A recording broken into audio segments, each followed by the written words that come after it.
नमस्कार दोस्तों, स्वागत है आपका हमारे अपने YouTube channel SSC railway coaching centre में। आज हम देखने वाले हैं आईसीएआर या आईएआरआई की जो टेक्नीशियन की जो पोस्ट निकली हुई है उनके लिए जो आपका साइंस का जो सब्जेक्ट है वो टोटल 25 मार्क का आता है। उसमें जो है फिजिक्स, केमिस्ट्री और बायोलॉजी, ऐसे तीनों सब्जेक्ट मिलकर 25 मार्क के लिए आपको क्वेश्चन पूछे जाते हैं। तो उसमें से हम आज देखेंगे कि जो बायोलॉजी का है, जिसे जीव शास्त्र कहते हैं, ठीक है। तो उसमें बायोलॉजी पर सबसे ज़्यादा यानी कि 10 क्वेश्चन बायोलॉजी पर पूछे जाते हैं और केमिस्ट्री और फिजिक्स मिलकर दोनों मिलकर 15 क्वेश्चन पूछे जाते हैं, ठीक है। मतलब बायोलॉजी आपका टोटल 10 मार्क का आता है, ठीक है। तो इसमें हम हर रोज़ कुछ एमसीक्यू देखेंगे जो इम्पोर्टेंट है आपके लिए और एग्ज़ाम में बार बार जो पूछे भी जाते हैं, ठीक है।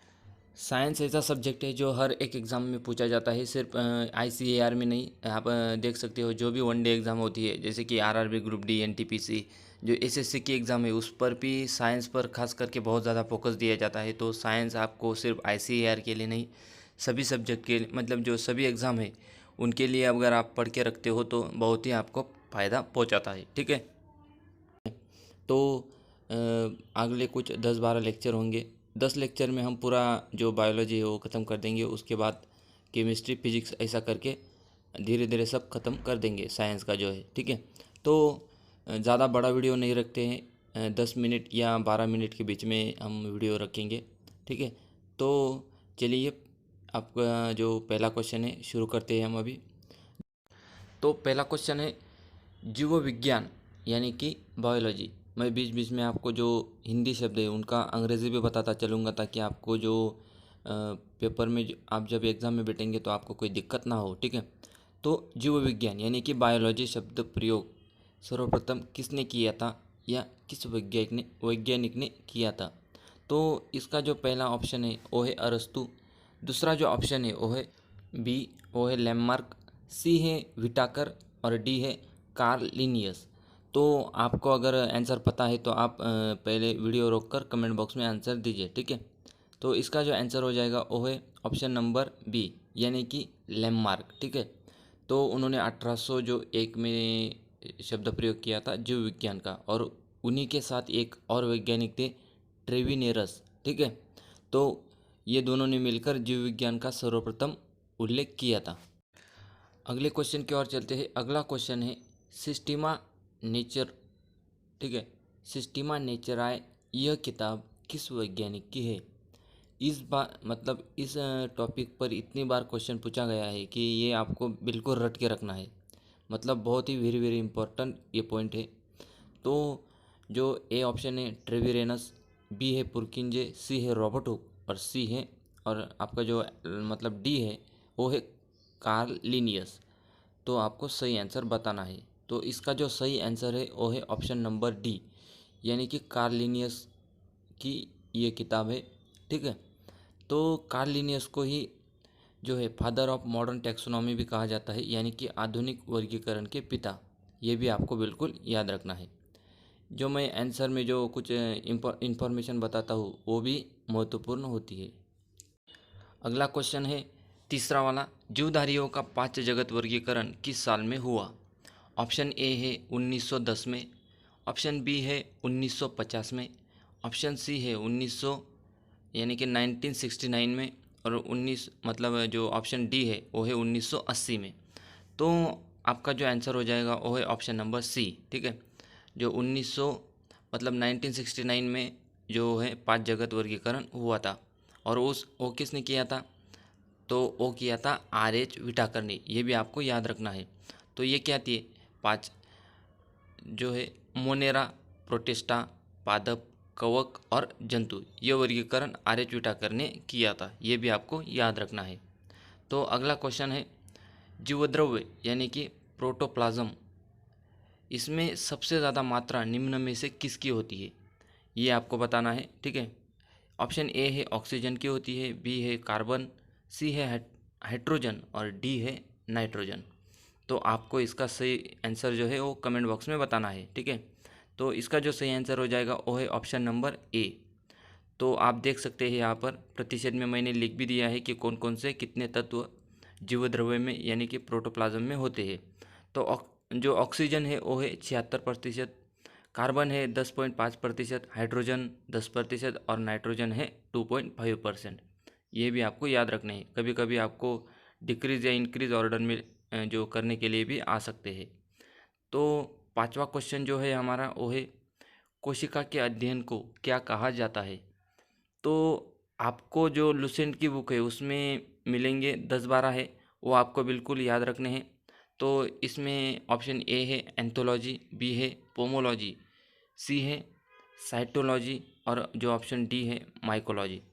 तो जो लुसेंट के बुक में जो दिए है वो आपको बिल्कुल रट कर रखने हैं, क्योंकि इसमें भी एक क्वेश्चन आपका बन सकता है और बन भी जाता है बहुत बार। तो इसको जो कहते हैं वो कहते हैं कोशिका अध्ययन को साइटोलॉजी कहा जाता है। ठीक है, तो आप देख सकते हो यहाँ पर मैंने लिख दिया है एंथोलॉजी पुष्पों का अध्ययन, पोमोलॉजी फलों का अध्ययन और माइकोलॉजी जो है वो है कवकों का अध्ययन। ठीक है, और जो साइटोलॉजी तो बता ही दिया कि कोशिकाओं का अध्ययन, ये आपको याद रखना है।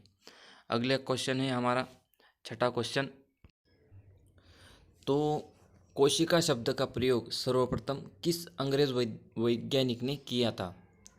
तो आपको इसका जो आंसर है वो बताना है। ऑप्शन ए है व्हिटाकर ने, बी है रॉबर्ट हुक ने, सी जो है लीवेनहुक और डी है लैम्मार्क। ठीक है, तो आपको अगर आंसर पता होता है तो आप वीडियो रोक कर आंसर पहले देना और उसके बाद ही आपको आंसर देखना है। ठीक है, तो इसका जो सही आंसर हो जाएगा वो है कोशिका शब्द का प्रयोग सर्वप्रथम किसने किया था, रॉबर्ट हुक ने। ठीक है, तो अगले क्वेश्चन की ओर हम बढ़ते हैं।